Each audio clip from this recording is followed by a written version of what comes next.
नमस्कार दोस्तों, जय जोहार। मैं कौशल तिवारी और बिहनिया संजय में आपका स्वागत है।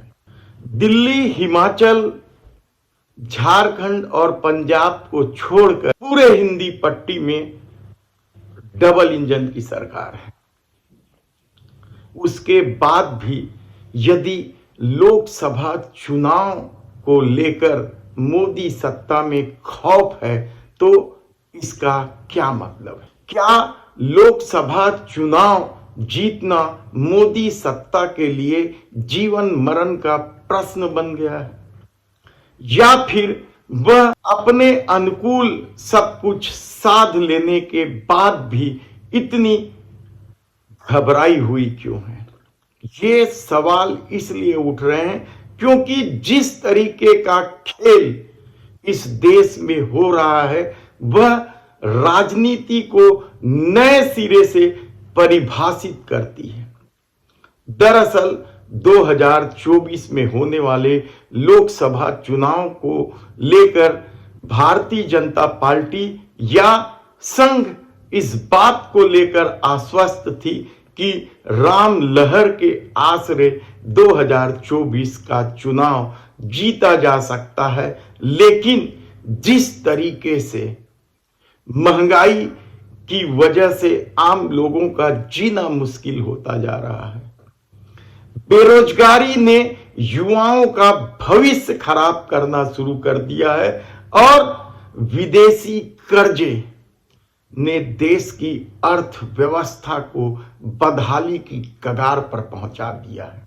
इसके अलावा क्या लोगों को चुनाव आयोग पर भी भरोसा नहीं रह गया है? क्योंकि जिस तरीके से ईवीएम हटाओ की मांग को लेकर दिल्ली की सड़कों पर हुजूम उमड़ पड़ा है, वह भी मोदी सरकार के क्रियाकलापों पर सवाल उठाता है। सबका साथ सबका विश्वास का नारा तो उसी दिन धराशायी हो गया था जब अच्छे दिन नहीं आए थे। वह केवल जुमला साबित हुआ था, लेकिन सरकार सब कुछ अपने अनुकूल कर लेने के लिए संवैधानिक संस्थाओं का मनमाने ढंग से दुरुपयोग किया कहा जाए तो गलत नहीं होगा।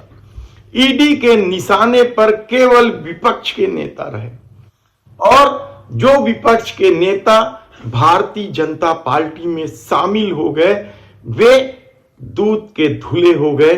शायद यही वजह है कि भाजपा पर वॉशिंग मशीन होने का भी आरोप लगा। यदि किसी देश में चुनाव आयोग की विश्वसनीयता ही खत्म हो जाए और न्यायालय के निर्णयों पर सवाल उठने लगे या न्यायालय के निर्णय भी संदेह के घेरे में आ जाए तो फिर इसे क्या कहा जाए? हमने पहले ही कहा कि क्या देश माफिया राज की तरफ बढ़ रहा है या फिर माफिया राज चालू है? यह बेहद ही गंभीर सवाल है। हमने शुरुआत में डबल इंजन की बात इसलिए उठाई क्योंकि मोदी सरकार यानी देश के प्रधानमंत्री नरेंद्र मोदी का दावा था कि डबल इंजन की सरकार इस देश में राम राज्य ले आएगी। लेकिन मुरादाबाद में क्या हुआ? उत्तर प्रदेश में योगी राज है और यह नैरेटिव या परसेप्शन गढ़ा गया कि योगी राज में अपराधी थर थर कांपते हैं। अपराधियों के खिलाफ बुलडोजर की भी कार्रवाई हुई। उसके बाद जितने भी डबल इंजन के सरकार रहे सबने इस बुलडोजर संस्कृति को अपना लिया, यानी न्यायालय से परे जाकर यह खेल खेला गया ताकि एक वर्ग विशेष में खौफ पैदा हो और हिंदू वोटों का ध्रुवीकरण हो। लेकिन दो घटनाएं ऐसी हुई यूपी में जो डबल इंजन की करतूतों पर सवाल उठाते हैं। हाल ही में मुरादाबाद में गौकसी की घटनाएं हुई। पहली घटना 16 जनवरी को बजरंग दल ने खूब हंगामा किया। उसके बाद दूसरी घटना 28 जनवरी को होती है। इस घटना के विरोध में भी बजरंग दल सहित तमाम बागड़ बिल्ले थाने का घेराव करते हैं, हंगामा करते हैं। और अब जब जांच में पता चला कि गौकसी करने वाले कोई और नहीं, बजरंग दल के जिला अध्यक्ष और उनके 3 साथी ही थे। साजिश इसलिए रची गई थी ताकि एक वर्ग विशेष को बदनाम किया जा सके, हिंदू वोटों का ध्रुवीकरण किया जा सके और थानेदार को सबक सिखाया जा सके। कितना गंभीर मामला है, आप खुद सोचिए कि बजरंग दल के लोग ही गौकसी कर रहे हैं।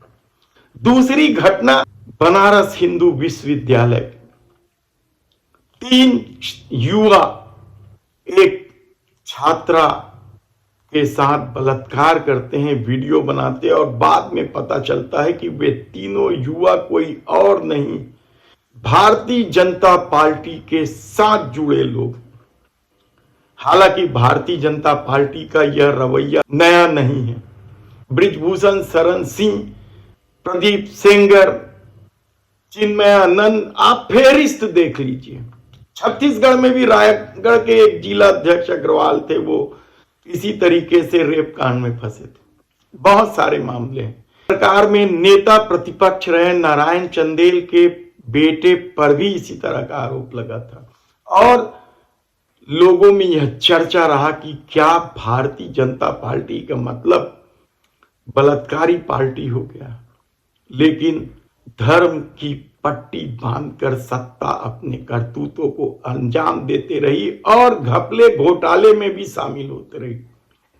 हम उनकी बात नहीं कर रहे हैं जो दूसरे दलों में थे और घपले घोटाले करके भारतीय जनता पार्टी में आ गए, बल्कि कैग की रिपोर्ट आप देखिए। आयुष्मान भारत योजना से लेकर एक्सप्रेस वे बनाने तक में किस तरीके की घपलेबाजी हुई है।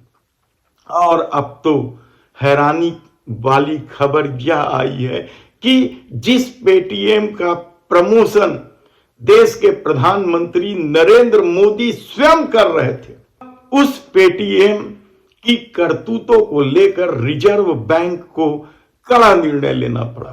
30 करोड़ लोग इस पेटीएम से जुड़े हुए थे। 16,000 करोड़ रुपए के घोटाले का मामला सामने आ रहा है।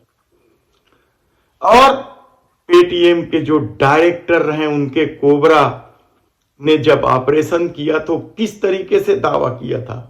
मध्य प्रदेश के तत्कालीन मुख्यमंत्री शिवराज सिंह चौहान, कृषि मंत्री केंद्र में रहे नरेंद्र सिंह तोमर सहित आरएसएस के भी संबंध सामने आए थे। खुलेआम वे देश के प्रधानमंत्री नरेंद्र मोदी का चेहरा लगाकर आर्थिक अनियमितता में शामिल रहे। आखिर उन्हें कौन बचा रहा था? किस तरीके से देश के प्रधानमंत्री उन्हें प्रमोट कर रहे थे? यदि कोई क्रीम के प्रमोशन कार्यक्रम में भी कोई हीरो हीरोइन चल देता है और उस क्रीम वाले के खिलाफ कार्रवाई होती है तो प्रमोशन करने वालों को भी नोटिस दी जाती है। तो क्या ईडी अब इतने बड़े मनी लॉन्ड्रिंग या पैसे के इस खेल में देश के प्रधानमंत्री नरेंद्र मोदी को घेरे में लेगी? ये बड़ा सवाल है, लेकिन यकीन मानिए ऐसा कुछ नहीं होने वाला है। तब सवाल ये है कि क्या डबल इंजन की सरकार होने के बाद भी देश के प्रधानमंत्री नरेंद्र मोदी की जो छवि गढ़ी गई थी वह खराब हो चुकी है। 2024 जीतना इतना मुश्किल हो गया है कि अब उन्हें लगने लग गया है कि पूरा विपक्षी समाप्त कर दिया जाए, सबको जेल की सलाखों में डाल दिया जाए। हेमंत सोरेन, केजरीवाल, ममता बनर्जी, लालू यादव सब तो इस फेहरिस्त में हैं जो ईडी और सीबीआई के निशाने पर हैं। तब ऐसी परिस्थिति में जब इस देश को पहुंचा दिया गया है तो 2024 का परिणाम क्या होगा?